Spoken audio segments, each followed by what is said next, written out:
오늘 함께 나눌 말씀의 제목은 찬양의 이유가 있는가입니다.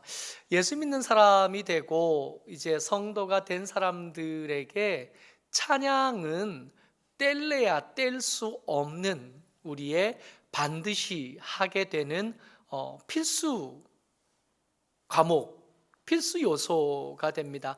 찬양을 뗀 성도를 이렇게 따로 이렇게 세워 놓기에는 너무 위태롭고 성도답지 않음이 될 수밖에 없어요. 찬양이라고 할 때 단지 이 곡조가 있는 어떤 시 이것만이 아니라 노래일 수도 있겠으나 표정일 수도 있겠고 걸음걸이일 수도 있겠고 말일 수도 있겠습니다.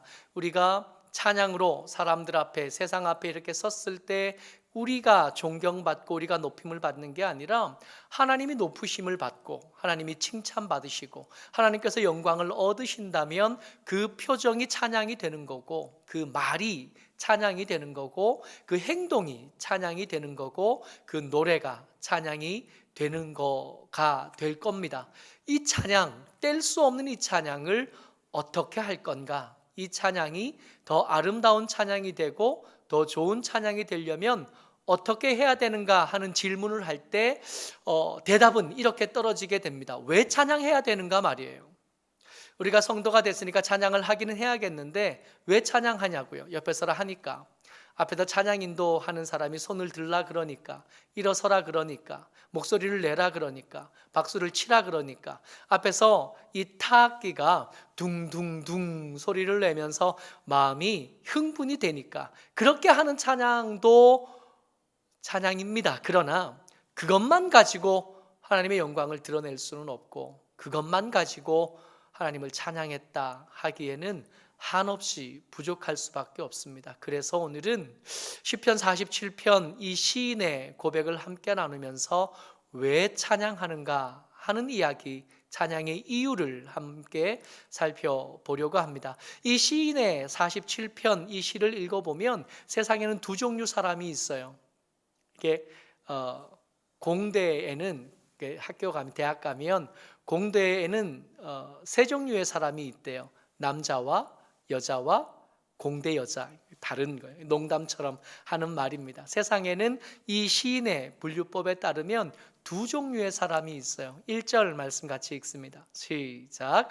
너희 만민들아 손바닥을 치고 즐거운 소리로 하나님께 외칠지어다.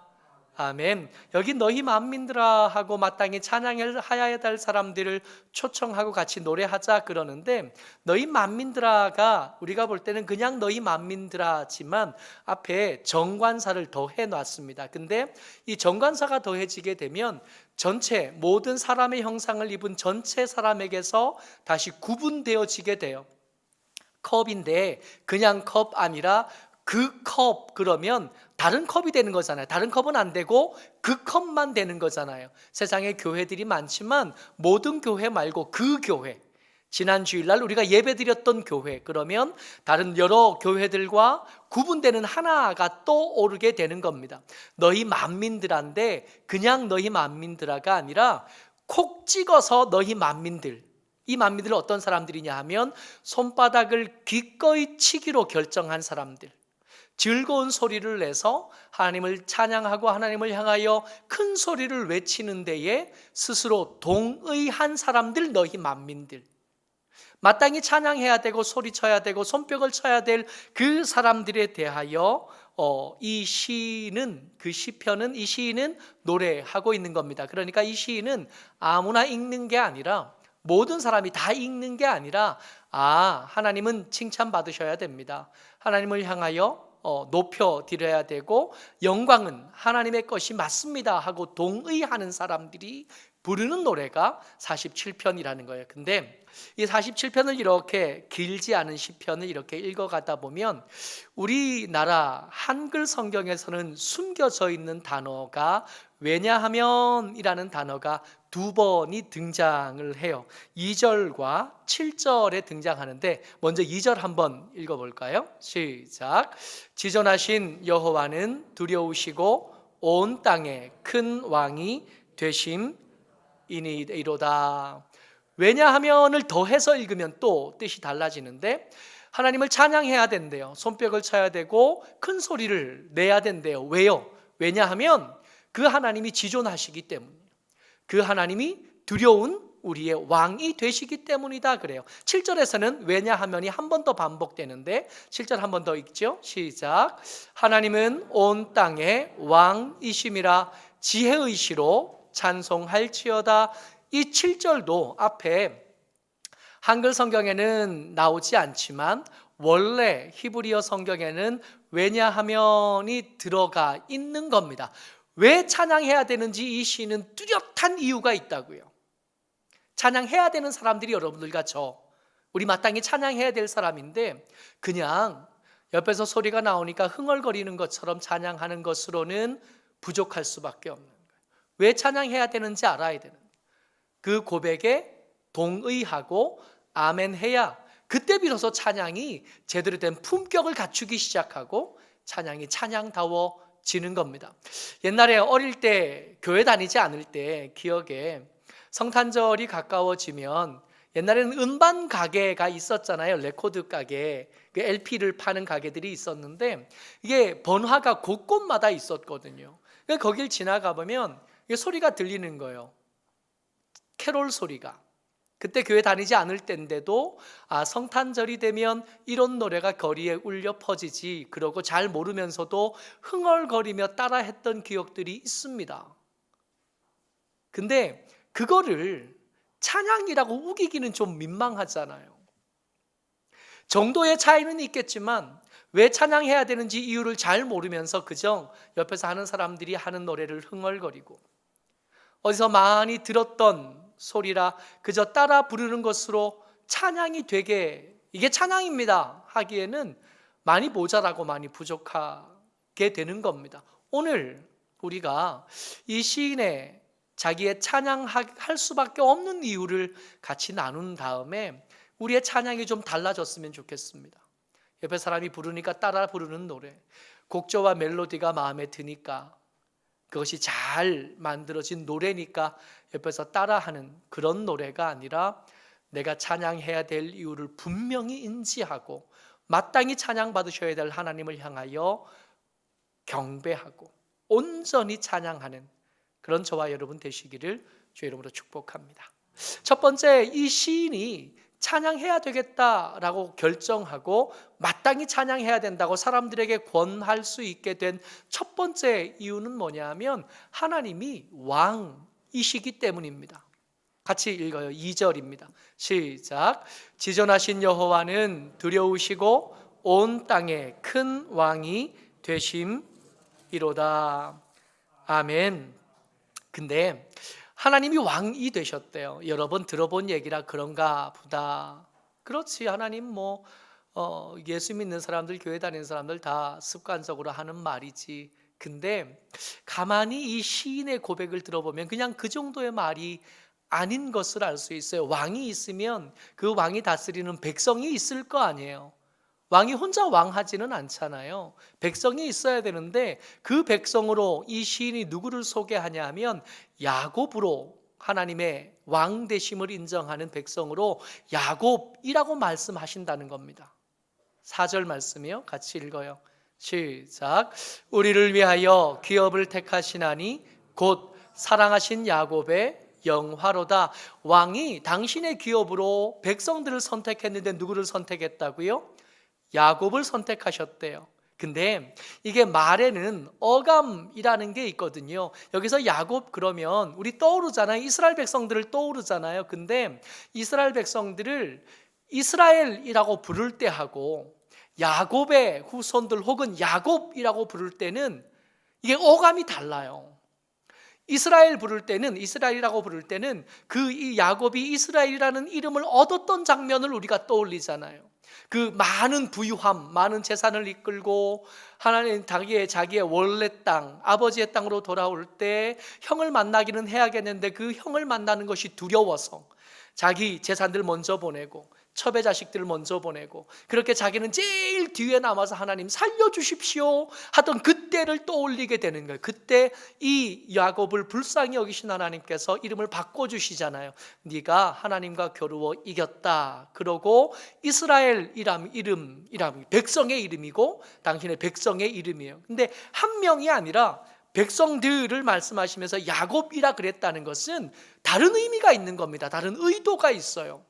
여러분, 야곱이라는 이름의 원래 뜻이 뭐냐 하면 발꿈치를 잡다입니다. 야곱은 제 형에게 장애물이 되는 사람. 야곱은 어릴 때부터 속이는 사람이었어요.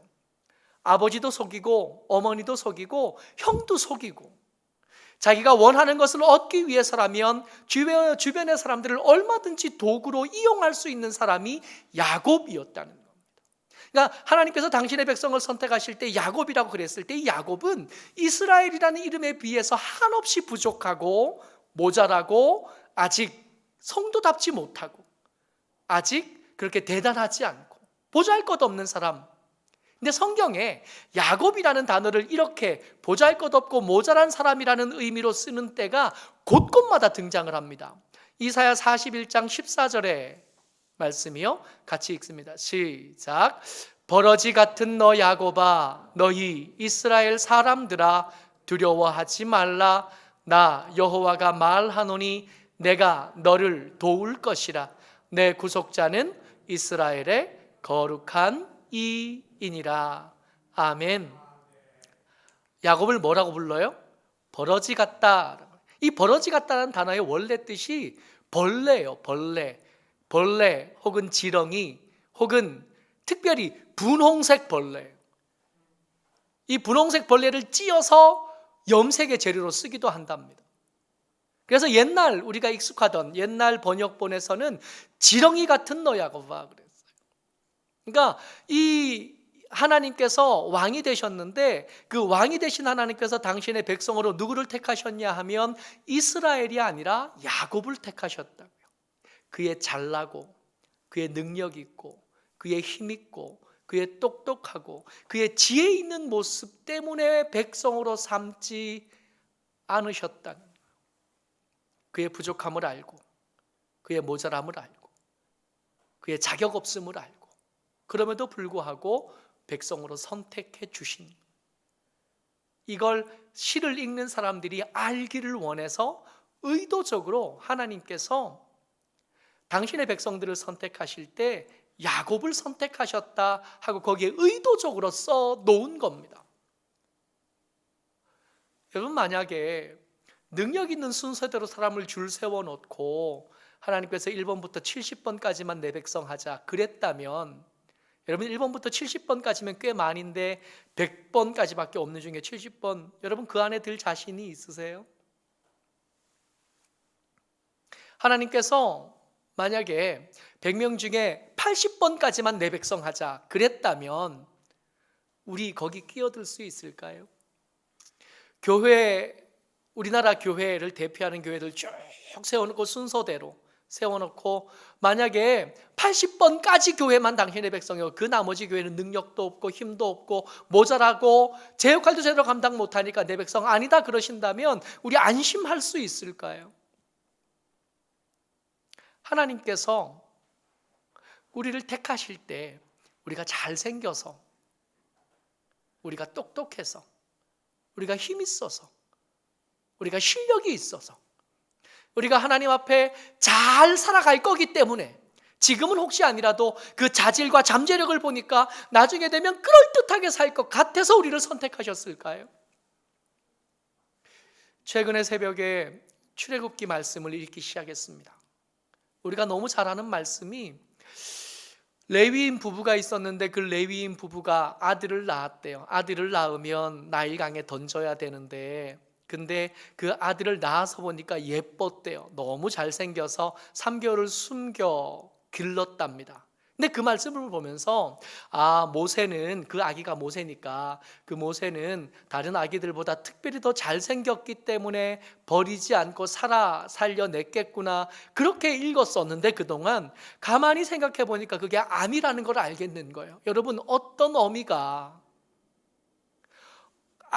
금방 갓난 아기를 낳은 어떤 어미가 그 아이를 보면서 안 예쁘다 할 어미가 어디 있겠나요?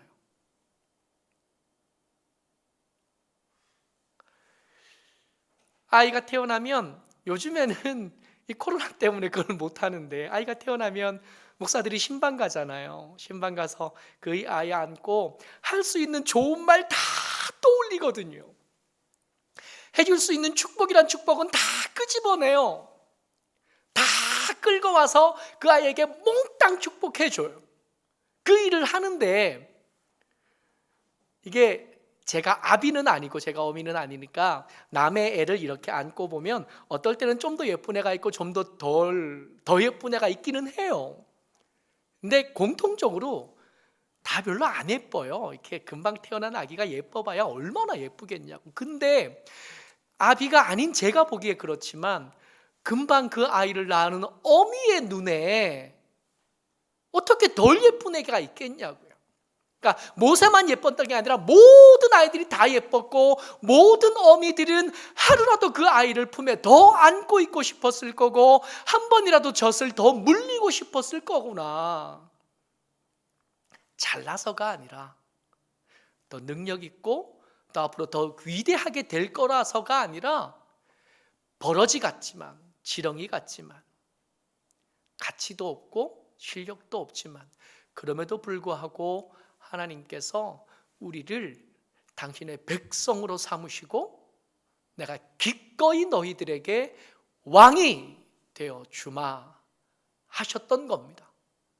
그러니까 찬양해야 된다고요. 그러니까 이게 하나님이 내 왕이 되시겠다 그러니까 우리 어떻게 받냐 하면, 왕 없이 살 때는 자유롭고 참 좋았는데, 왕 없이 살 때는 세금도 안 내도 되고, 왕 없이 살 때는 내 마음대로 하고 살 수도 있었는데, 왕이 생겼으니까 이제 불편해지겠네, 세금도 내야 되겠네, 아들 태어나면 뺏겨야 되겠네, 아이고 내 땅도 뺏길 수 있겠네, 그런 생각을 한다는 거예요. 근데 사실 그런 게 아니었던 거예요.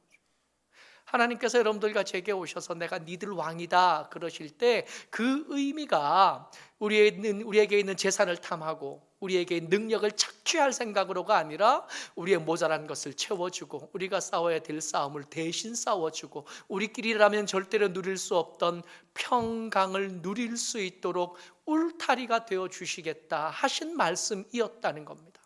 그러고 보니까 하나님께서 왕이 되시겠다고 말씀하셨던 그 야곱, 그 지렁이에게 이 왕이 줄 혜택은 지나치게 과분한 거예요. 3절 같이 읽습니다. 시작. 여호와께서 만민을 우리에게, 나라들을 우리 발 아래에 복종하게 하시며, 하나님이 당신의 백성들에게 허락하실 특권이랍니다. 근데 우리 같은 주제에 무슨 만민을 다스리고 우리 같은 주제에 무슨 나라를 다스려요? 그럴 자질이 없는데 기꺼이 당신이 그 일들을 대신해 주시고 그 왕의 백성들이 누릴 특권들을 허락해 주시는 거예요. 여러분 한번 생각해 보십시다. 우리가 살잖아요. 우리가 지금 이렇게 사는 중에 우리가 부족하다고 여기고 좀 더 있었으면 좋겠다고 생각하고 좀 더 나아졌으면 좋겠다고 생각하는 이거 말입니다. 부족한 게 너무 많다 보니까 하나님을 향하여, 하나님 이것도 좀 더 있었으면 좋겠고요, 저것도 좀 더 있었으면 좋겠고요, 더 많았으면 좋겠고요, 더 넓었으면 좋겠고요, 더 좋았으면 좋겠고요, 그렇게 말하는 중에, 은연중에 우리 생각 중에 하나님께서 나에게 인색하시다 여기는 거예요. 어떤 사람들 간증 들어보니까 그 사람에게는 유독 너그러우신 하나님이 유독 나한테만 더 인색하다 여기는, 그러다 보니까 찬양 소리가 줄어들, 그러다 보니까 감사가 보잘것 없어지고 하나님을 향하여 인색해지는, 오히려 사람들 앞에서는 그 밥값을 아껴본 적이 없는데 하나님이 나한테 인색하게 굴었으니까 나도 하나님에게 인색하게 굴어요. 그러다 보니까 헌금이 아깝기 시작하는, 하나님께 드리는 시간이 아깝다고 생각했죠. 하나님께 드리는 이것저것들, 하나님 때문에 해야 될 만한 여러 가지 일들에 대해서 우리도 인색해지게 되는 거예요. 그 처음에 어떤 마음이 있었냐 하면 하나님께서 내게 주신 게 별로 없다부터 시작합니다.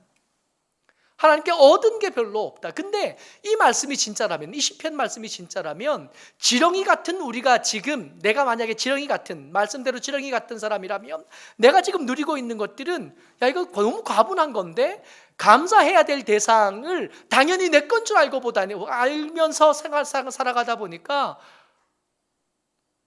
그동안 잘못 산 거예요. 이 시인의 말이 진짜라면 하나님께서 지렁이 같은 우리, 야곱 같은 우리에게 기꺼이 왕이 되어주신 게 진짜라면 우리가 찬양하지 않는 건 뻔뻔한 거예요. 우리가 하나님을 향하여 감사하지 않고 하나님의 영광을 드러내지 않는 것은 더 말할 것도 없이 뻔뻔한 거예요. 시인은 노래합니다. 하나님이 내 왕이십니다. 야곱 같은 나, 지렁이 같은 나에게 기꺼이 찾아오셔서 울타리가 되어주시고 우리가 감당할 수 없는 싸움을 대신 싸워주시겠다 말씀하시고 당신이 나에게 왕이 되어주시겠다고 말씀하시죠. 그래서 찬양하지 않을 수 없다고. 어떻게 찬양 안 할 수가 있냐고. 어떻게 작은 목소리로 찬양할 수가 있냐고. 할 수만 있으면 더 큰 목소리로, 할 수만 있으면 더 열심히 찬양해야 된다고. 우리가 찬양해야 될 이유를 살펴보고 있습니다. 시편 47편의 시인이 자기가 마땅히 찬양해야 될 두 번째 이유로 말하고 있는 것이 하나님이 우리가 세상에 있는 모든 방패들이 당신의 것이다 라고 말했기 때문이다는 거예요.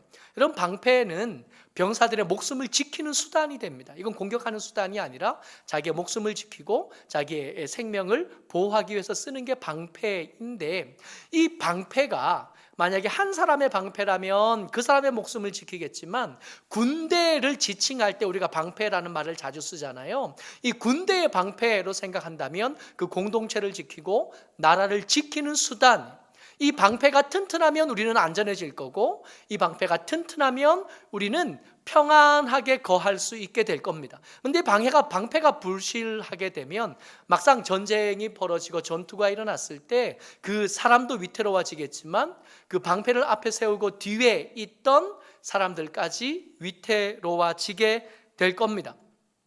시인이 노래해요. 우리가 찬양해야 되는데 마땅히 찬양해야 될 이유가 뭐냐 하면 세상에 있는 모든 방패가 다 하나님 거기 때문에 우리가 찬양할 수밖에 없다라고 말하고 있어요. 9절 말씀 같이 읽습니다. 문 나라의 고관들이 모임이요 아브라함의 하나님의 백성이 되도다. 세상의 모든 방패는 하나님의 것이며 그는 높임을 받으시리로다. 아멘. 방패가 튼튼하면 어제 누리던 것을 오늘도 누리게 되는 거거든요. 어제 안전하게 그냥 생각 없이 잠들 수 있었던 것도 우리가 안전하다는 믿음이 있기 때문에 잠들고 그런 평안한 중에 아침을 맞이할 수 있는 것은 방패가 튼튼하기 때문입니다. 근데 하나님이 내 방패가 아니시고 내가 내 능력, 내 실력, 내 재력, 내 힘으로 방패를 삼아보겠다고 했을 때 그 사람의 거처는 높은 곳이 될 수밖에 없어요. 왜냐하면 대적들이 쉽게 침투할 수 없는 곳이어야 되니까. 성벽이 두꺼워야 될 거고요. 그리고 높아야 될 거고요. 성루가 많아져야 될 겁니다. 그러다 보니까 이 방패를 얻는다는 것이 아무나 할 수 있는 건 아니게 되는 거예요. 돈이 많이 드는 거예요. 그 높은 땅은 더 많은 사람들이 원할 텐데 높은 땅보다 낮은 땅이 훨씬 더 많으니까. 안전한 것보다 위험한 것이 훨씬 더 많으니까 비교적 더 안전한 곳을 찾다 보면 더 많은 자원, 더 많은 노력들이 들어가야 되는데 그러다 보니까 아무나 방패를 얻지는 못할 겁니다.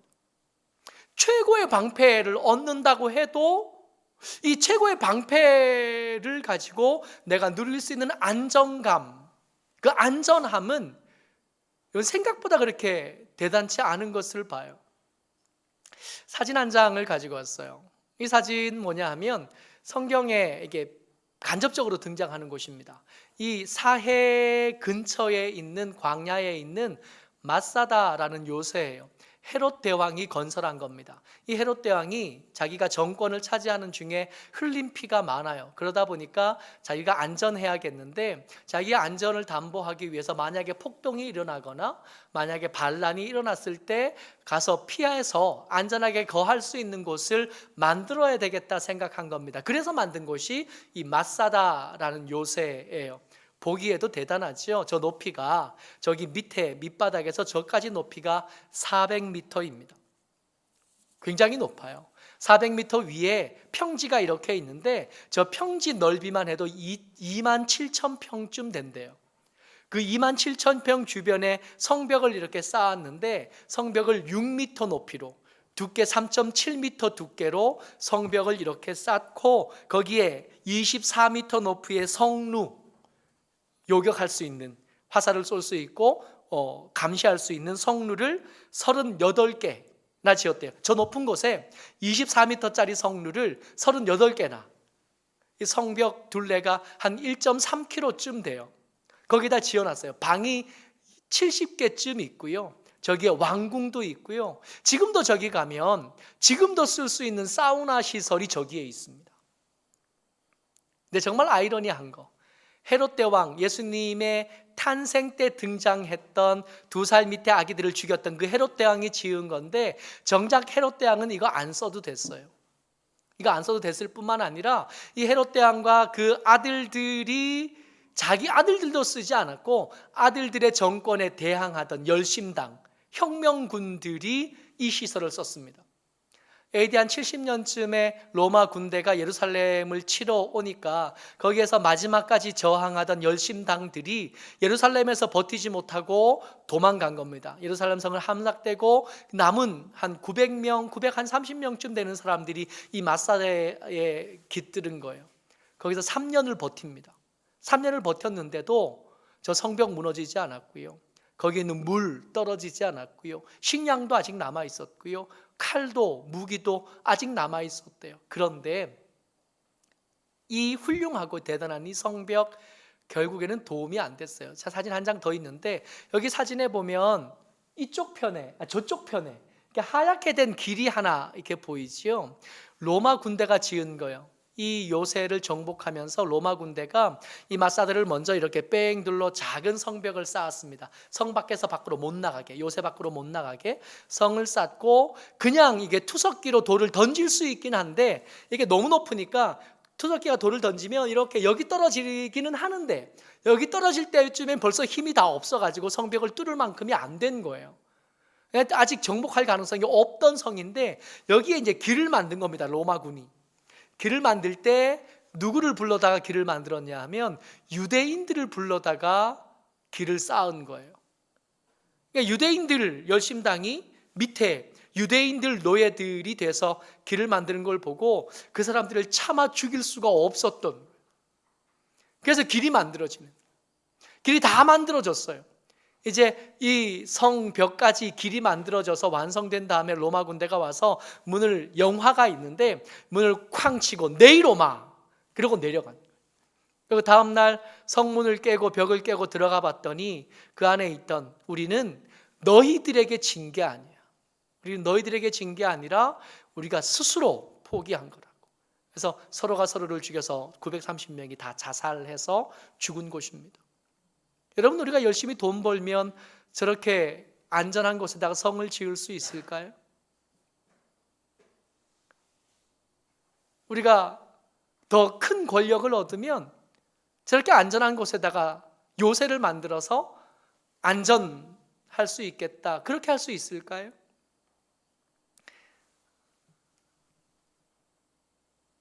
불가능해요. 우리 힘으로 나를 지켜서 오늘 하던 일을 내일 또 할 수 있겠다, 불가능합니다. 우리가 열심히 돈을 쓰면, 병원에 갔다가 돈을 주면 오늘 살던 이 생명을 내일도 계속 유지할 수 있을까요? 가만히 생각해 보십시오. 언젠가부터 찬양함에 인색해지고 하나님을 향하여 인색해진 내 삶을 돌아보면서 생각해 보자고요. 내 삶이 계속 유지되고 있는데 이거 내가 한 거 맞나? 이 시인은 노래합니다. 우리가 어제 살았던 삶을 오늘도 살 수 있는 것은 하나님께서 그 방패로 나를 지키셨기 때문이다 고백하고 노래하고 있는.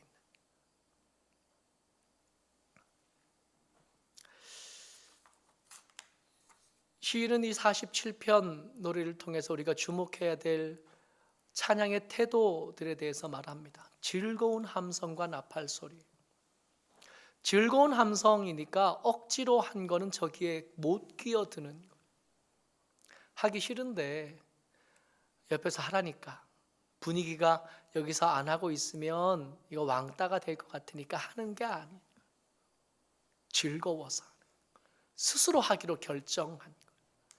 1절 같이 읽습니다. 시작. 너희 만민들아 손바닥을 치고 즐거운 소리로 하나님께 외칠지어다. 저 손바닥 소리는 옆에서 강요해서 친 게 아니라 스스로 치기로 결정한, 마땅히 내 왕이 되시고 나를 지키시는 방패가 되시는 하나님께 마땅히 드려야 될 소리고 마땅히 해야 될 노래였던 겁니다. 5절이요. 시작.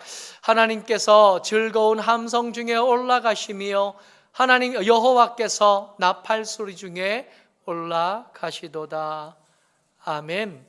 여러분, 나팔 소리는 저게 양각 나팔을 제가 행사 때문에 불어서 소리를 내야 될 그런 미션을 받은 적이 있어요. 근데 소리를 내기는 해야겠는데 이게 정말로 이렇게 산양뿔로 만든 나팔을 받아가지고 와서 소리를 내보려고 하는데, 여러분 이게 소리 날 수 있는 기구가 아무것도 없어요. 소리가 안 나. 안 날 뿐만 아니라 이 입술을 대야 되는 부분이 거칠어서 입술을 대고 불기도 쉽지 않아요. 아무리 불어도 소리가 안 나요. 그래서 하다가 행사 날은 다가오고, 그래서 목사님들 몇 분, 한 10분이 그걸 불어야 되는데 하다가 소리가 안 나서 인터넷에서 소리를 찾았잖아요. 그래서 그 소리 찾아가지고 우리가 부는 신용을 하면 타이밍에 늦지 않게 이거 눌러달라고 부탁을 해서 했던 기억이 나요. 나팔 소리는 아무나 내는 게 아니에요. 훈련되고 연습되고 준비된 사람들이 낼 수 있는 게 나팔 소리거든요. 찬양을 위해서 연습하고 준비하고 하나님께 찬양이 될 만한 삶을 위해서 연습하고 훈련하고 그걸 기꺼이 하는, 그 찬양할 수 있는 자리를 얻었다는 것에 대한 자부심이 필요하고, 귀한 자리에 내가 힘들고 어려운 일을 억지로 하는 게 아니라 찬양할 수 있는 자리, 찬양할 수 있는 믿음, 찬양할 수 있는 마음을 얻은 게 너무 감사해요. 연습하는 게 힘들고 훈련하는 게 힘들고 좋은 소리를 내는 게 어렵지만 그럼에도 불구하고 기꺼이 내가 즐거운 소리로 이걸 하겠다는, 우리의 찬양이 이랬으면 좋겠습니다. 나를 향하여, 나와 함께한 공동체를 향하여 소망을 가지고 같이 한번 읽습니다. 6절 같이 읽어요. 시작. 찬송하라, 하나님을 찬송하라, 찬송하라, 우리 왕을 찬송하라.